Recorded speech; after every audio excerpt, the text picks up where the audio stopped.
Oggi smonteremo e analizzeremo una chitarra semiacustica molto interessante. Infatti tutti i chitarristi che l'hanno provata sono rimasti stupiti. Vi sto parlando della Guild Starfire 1 Cherry Red. Vedremo quali sono gli aspetti positivi, quelli negativi e consigli sulle eventuali migliorie da fare. Iniziamo!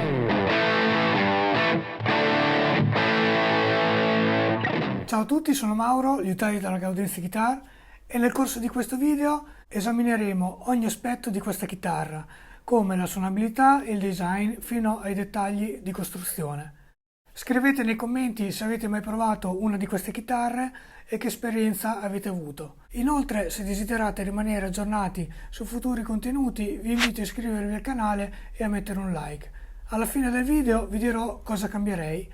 Ora possiamo cominciare con l'analisi. La Starfire 1 è il modello base della serie Starfire. È una chitarra semiacustica con un corpo a doppia spalla mancante. La chitarra è realizzata in Indonesia ed esce dalla fabbrica con corde da Dario 011 e la custodia non è compresa. Pesa circa 3,1 kg, è molto leggera come chitarra. Da seduti è super bilanciata e non si sente il peso della paletta mentre si suona. Anche da in piedi si tiene bene e la dimensione del body ti porta a suonarla circa sopra il pick-up del manico.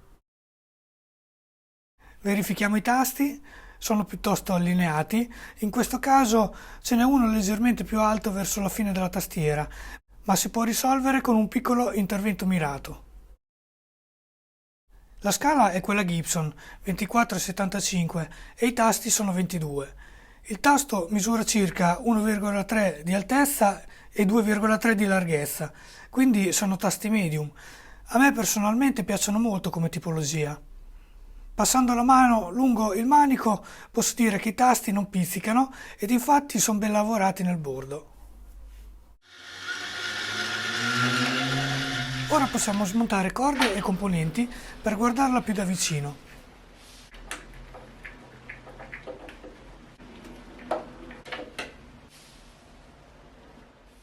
Il body è un laminato di mogano con blocco centrale sempre in mogano, ma dalla venatura sembrerebbe Okumé, un legno che viene spesso sostituito al mogano ed è molto più leggero. Il top ha la classica bombatura tipica delle semiacustiche, anche se non è così pronunciata come altri modelli simili. Così la trovo molto elegante. La giunta centrale del laminato è difficile da trovare, sul mogano si camuffa benissimo. Riesco a trovarla osservando l'effetto specchio della venatura e posso confermare che è centrata con l'asse della chitarra. Lo spessore del top è 4,5 mm, è uno spessore medio sottile e il fianco misura 46,5 mm.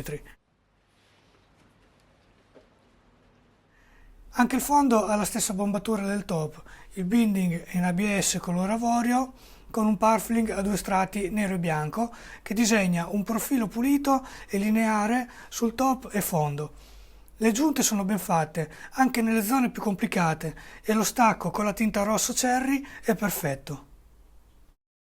La verniciatura è lucido specchio, è difficile giudicare precisamente quanto ce ne sia, ad occhio sembrerebbe piuttosto spessa.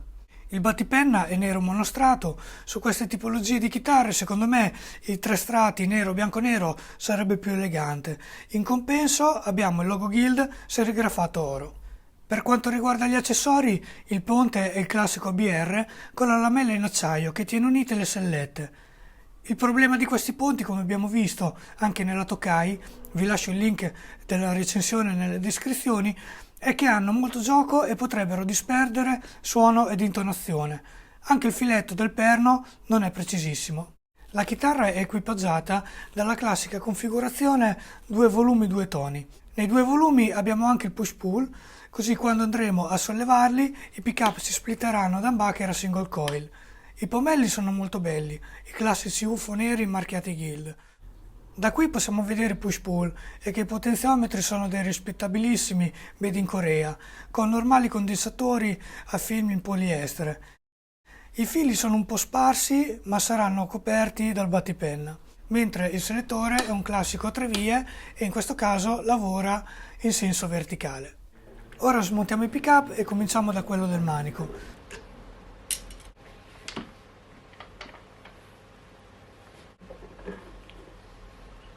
Sotto c'è la vernice per la schermatura, in questo caso indispensabile visto che l'humbucker può essere splittato in single coil. Qui c'è il proseguo del manico incollato al body. In termini di suono i pickup Guild HB2 si ispirano ai pickup Puff di Gibson. Hanno un suono ricco e pieno, con un buon equilibrio tra bassi, medi e alti, e sono molto versatili per una varietà di generi musicali come il rock, blues, jazz e country. Stessa cosa per il pickup al ponte e vediamo la schermatura. Ora rimontiamo tutto e passiamo ad analizzare il manico. Osservando bene il manico si vedono subito le varie giunte. Ne abbiamo una nella paletta e notiamo la differenza di colore sul retro. Il tacco, e qui si nota bene l'incollaggio, e la punta sotto la tastiera. C'è da dire che l'innesto del manico corpo è ben fatto e non ci sono particolari gap o sbavature. Inoltre il manico ha una bella venatura regolare dritta e questa è la cosa più importante perché è segno di stabilità ed affidabilità. Anche qui la vernice è lucida a specchio, ma posso dire che la mano scorre comunque bene. La tastiera è addirittura in palissandro indiano. Ovviamente non è un taglio di quarto, ma ha un bel colore ed è davvero raro trovarlo in una chitarra di questa fascia di prezzo. I dot sono in finta madreperla ed anche qui possiamo notare come lo stacco tra binding e tinta sia ben fatto. Il capotasto è in plastica e misura 43,5 mm, mentre lo spessore del manico al primo tasto è 21,5 mm. Ora verifichiamo lo shape. Proteggo il manico col nastro. È un profilo ad U, con una curvatura molto pronunciata nei bordi e piatta al centro. È un profilo generalmente molto apprezzato soprattutto per chi suona col pollice dietro. Ho notato che la tastiera è un po' asciutta, quindi approfitto nutrendola con olio di limone della Dunlop. Ora posso rimontare le corde. Le meccaniche sembrano tenere abbastanza, sono a rati 18, cioè dobbiamo girare il pomello 18 volte per far compiere una rotazione completa all'albero e per questo stile di chitarre sembrerebbero sufficienti. Esteticamente sono molto eleganti ed hanno anche l'incisione Guild. Il truss rod è un doppia azione e gira perfettamente. Fatto questo, effettuo un setup per poi procedere con le considerazioni finali. Concludendo la nostra dettagliata analisi della chitarra Guild Starfire di Cytherea Red, è giunto il momento di sintetizzare i punti chiave che emergono da questa valutazione approfondita. Iniziamo dai punti positivi e uno dei principali vantaggi di questa chitarra è il suo eccezionale bilanciamento. Questo aspetto la rende estremamente comoda sia che siate seduti o in piedi. Il manico offre una suonabilità fluida e agevole, nonostante la lucida verniciatura, il che è essenziale soprattutto per chi suda parecchio nelle mani. Le rifiniture di alta qualità sono un segno tangibile dell'attenzione al dettaglio nella produzione di questa chitarra. L'assenza di evidenti difetti evidenzia un processo costruttivo accurato. La versatilità sonora resa possibile dallo splittaggio degli humbucker in modalità single coil amplia notevolmente il ventaglio di opportunità sonore offerte da questo strumento. L'aspetto estetico non è da sottovalutare. La chitarra presenta un design pulito ed elegante, impreziosito da tocchi di classe come il logo cromato e i pomelli Guild. La tastiera in palissandro indiano, oltre a contribuire alla bellezza visiva, influisce positivamente sulla qualità del suono. D'altro canto dobbiamo essere obiettivi riguardo agli aspetti che richiedono attenzione. Le giunte del manico, sebbene funzionali, potrebbero essere migliorate dal punto di vista estetico.